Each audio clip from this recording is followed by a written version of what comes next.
রাকিন, রাকিন, রাকিন।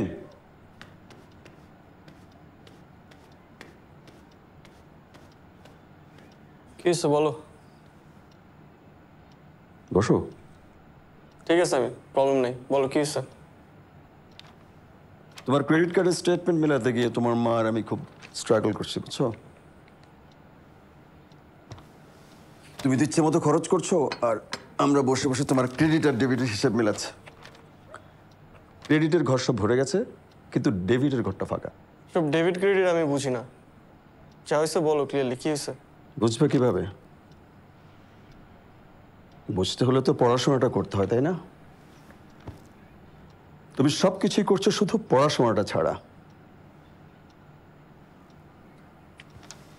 তুমি একটা ডিফারেন্ট ওয়ার্ল্ডে চলে গেছো রাকিন, যেখানে আমি নাই, তোমার মা নাই, আছে শুধু পার্টি আর ফ্রেন্ডস, ঠিক না?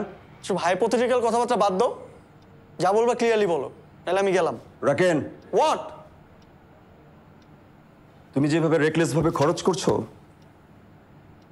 সেটা আমার কার্ড থেকে করছো। And you are not earning a single penny. Since you are spending my money, তাহলে আর একটু কেয়ারফুল হওয়া উচিত না? আমি তো বুঝে শুনে খরচ করতে পারবো না, প্লিজ। আমি তোমাকে লাস্ট টাইমের মতো ওয়ার্ন করছি, এরপর যদি তুমি এভাবে খরচ করো, আমি তোমাকে ফ্রিডম দিয়েছি না খরচ করার জন্য, সেটা আমি 1 সেকেন্ডের মধ্যে তুলে নেব। And you will be a big zero. No choice is yours.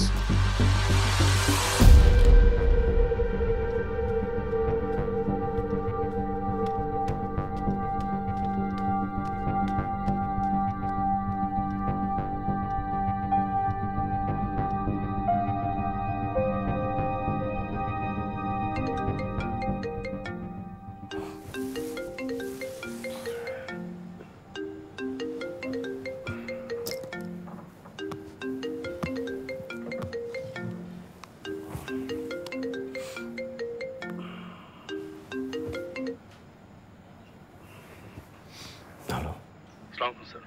Sir আমি সিকিউরিটি সার্ভিস থেকে বলতেছি স্যার। স্যার আমাদের অফিসের সামনে একটা অ্যাক্সিডেন্ট হয়েছে, আপনার ছেলে রাকিন ড্রাইভ করছিল। স্যার আপনি এখনই একটু চলে আসুন স্যার, পরিস্থিতি কন্ট্রোলের বাইরে চলে গেছে স্যার।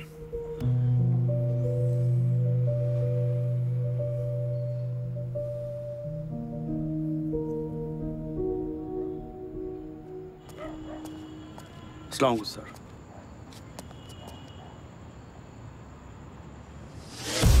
ডেড? না স্যার, তবে অবস্থা খুব ক্রিটিক্যাল স্যার। গাড়ি কোথায়? রাকিনের গাড়ি? গাড়ি ড্রাইভার রয়েছে। রাকিন কোথায়? আছে, আমাদের সাথে কোঅপারেট করতেছে না।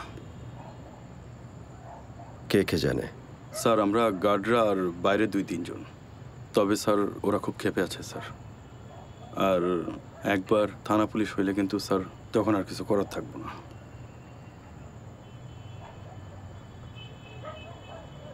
ওকে, গেট ইট ক্লিনড। ঠিক আছে স্যার।